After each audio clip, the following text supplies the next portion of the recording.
अभी मैं एक क्वेश्चन को डिस्कस करूंगा। इस क्वेश्चन को जेईई मेन 2020 में पूछा गया है।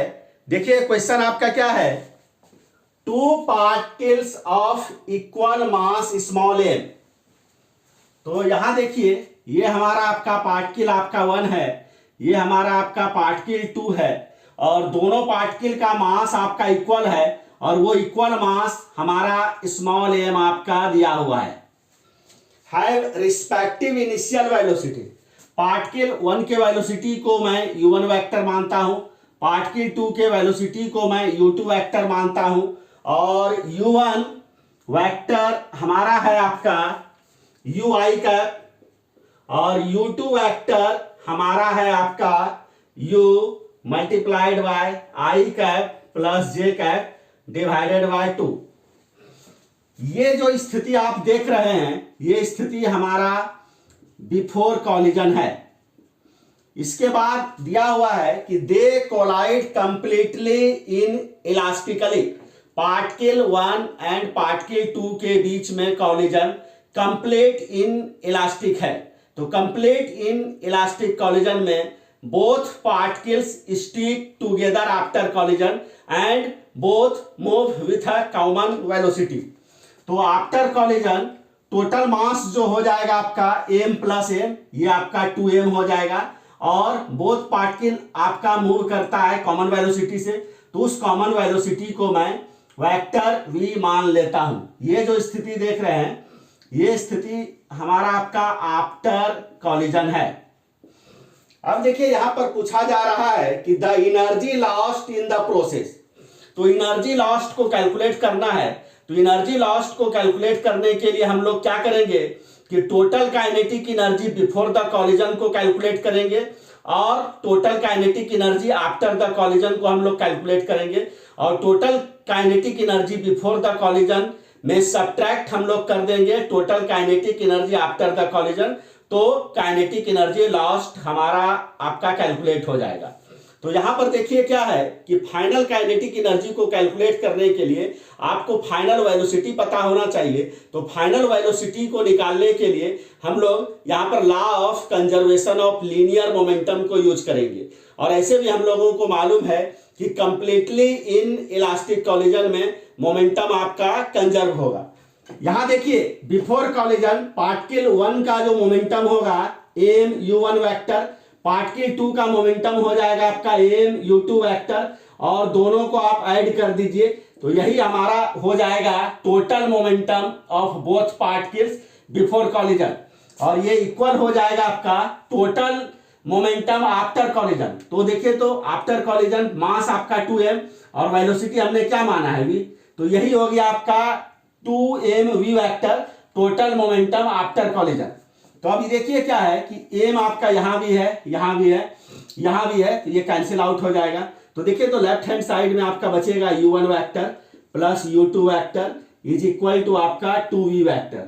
अब देखिए u1 वेक्टर के जगह पर हम लोग u i कैप को लिखते हैं प्लस u2 वेक्टर के जगह पर हम लोग लिखते हैं u i cap plus j cap divided by 2 is equal to 2v vector. यहां देखिए लेफ्ट हैंड साइड में u को हम लोग कॉमन ले लेते हैं तो हमारा आपका बच जाएगा i cap plus j cap divided by 2 is equal to 2v vector. तो यहां पर देखिए क्या है u, अब लेफ्ट हैंड साइड को आप सॉल्व करिए तो ये आ जाएगा आपका 2i cap plus j cap, ये हमारा हो जाएगा आपका 2v वेक्टर। इसको देखिए लिखा जा सकता है 3i cap plus j cap divided by 2 is equal to 2v vector. तो यहां से देखिए तो v वेक्टर को लिखा जा सकता है u multiplied by 3i cap plus j cap divided by 4। तो ये हमारा आपका फाइनल वेलोसिटी हमारा आपका कैलकुलेट हो गया। तो यहां पर देखिए क्या है कि फाइनल वेलोसिटी जो हमारा आपका आया vector v is equal to u multiplied by 3i cap plus j cap divided by 4। तो देखिए तो इसको लिखा जा सकता है u by 4 multiplied by 3i cap plus j cap. अब यहां देखिए यही हमारा आपका वेक्टर भी हो गया। तो देखिए तो u1 वेक्टर का मैग्नीट्यूड यहां से देखिए तो लिखा जा सकता है U1 वेक्टर का मैग्नीट्यूड, आई कैप का मैग्नीट्यूड 1, तो U1 वेक्टर का मैग्नीट्यूड सिंपली आपका क्या हो जाएगा, U हो जाएगा। देखिए तो आप इसको लिख सकते हैं U/2 आई कैप प्लस जे कैप।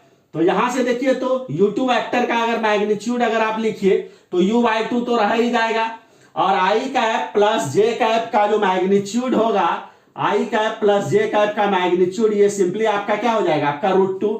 तो इसको लिखा जा सकता है U/2 मल्टीप्लाइड बाय √2। तो ये हमारा आपका U2 वेक्टर का मैग्नीट्यूड हो गया। इन द सेम वे अगर फाइनल वेलोसिटी v का अगर मैग्नीट्यूड आप लिखना चाहें तो उसको आप लिख सकते हैं U/4 रहने दीजिए, और यहां पर देखिए तो 3i कैप प्लस जे कैप का जो मैग्नीट्यूड हो जाएगा सिंपली हो जाएगा आपका positive square root of 3 square plus 1 का स्क्वायर। तो ये हो गया आपका 9 + 1, यानी ये पॉजिटिव स्क्वायर रूट ऑफ आपका 10 हो गया। तो इसको लिखा जा सकता है U/4 multiplied by positive square root of 10। तो ये हमने फाइनल वेलोसिटी भी कैलकुलेट कर लिया। अब देखिए एनर्जी लॉस्ट को कैलकुलेट करने के लिए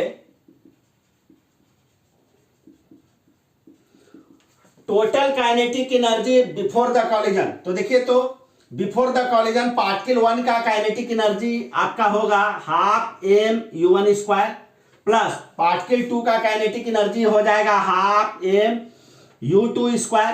तो देखिए ये जो आप देख रहे हैं यही आपका हो गया total kinetic energy before the collision minus total kinetic energy after the collision. तो देखिए तो after the collision total kinetic energy हो जाएगा हाफ, मास के जगह पर हम लोग क्या लेंगे 2m, और आफ्टर कॉलिजन वेलोसिटी हमारा क्या है का v वेक्टर है, तो इसका मैग्नीट्यूड v²।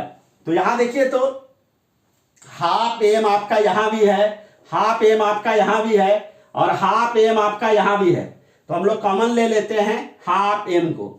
तो देखिए तो हाफ m को जैसे ही आप कॉमन लीजिएगा तो फर्स्ट टर्म हो जाएगा U1², सेकेंड टर्म हो जाएगा हमारा आपका U2² माइनस 2v²।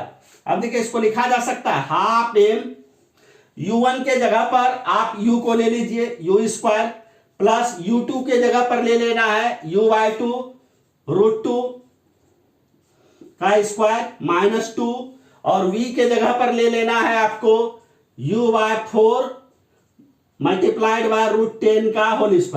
अब देखिए इसी को सॉल्व करना है हम लोगों को। तो यहां पर देखिए तो U² plus U²/4 multiplied by 2 minus 2 U²/16 multiplied by √10 का होल² क्या हो जाएगा आपका 10। तो अब यहां देखिए तो 2 5 2 8, और ये आपका 2 क्या हो जाएगा आपका 4, और ये आपका क्या हो गया 2। तो यहां देखिए U² यहां भी है, यहां भी है, यहां भी है, U² को भी आप कॉमन ले लीजिए तो हाफ m(u²). तो देखिए तो फर्स्ट टर्म आपका 1 प्लस सेकेंड टर्म में आपका क्या बचेगा हाफ, माइनस थर्ड टर्म में आपका बच जाएगा 5/4। अब सिंपली हम लोगों को देखिए इसी को सॉल्व करना है। तो यहां देखिए तो इसको लिखा जा सकता है हाफ m(u²). यहां देखिए तो एलसीएम आपका क्या हो जाएगा, आपका एलसीएम आपका 4 हो जाएगा। तो फर्स्ट टर्म 4 प्लस आपका 2 माइनस 5। अब देखिए यहां हाफ m(u²), यहां देखिए तो 4 + 2 6 माइनस 5 1/4। तो इसको अगर आप सॉल्व करिएगा तो क्या हो जाएगा आपका 1/8 m(u²). तो यहां पर जो पूछा जा रहा है कि the energy lost in the process is, तो 1/8 m(u²). तो यहां पर जो करेक्ट ऑप्शन होगा आपका ये डी होगा। तो इस प्रकार से इस क्वेश्चन को मैंने सॉल्व कर दिया। अगर इस क्वेश्चन के सॉल्यूशन को समझने में आपको कहीं भी किसी भी ढंग का अगर डाउट आएगा तो आप कमेंट आप जरूर कीजिएगा।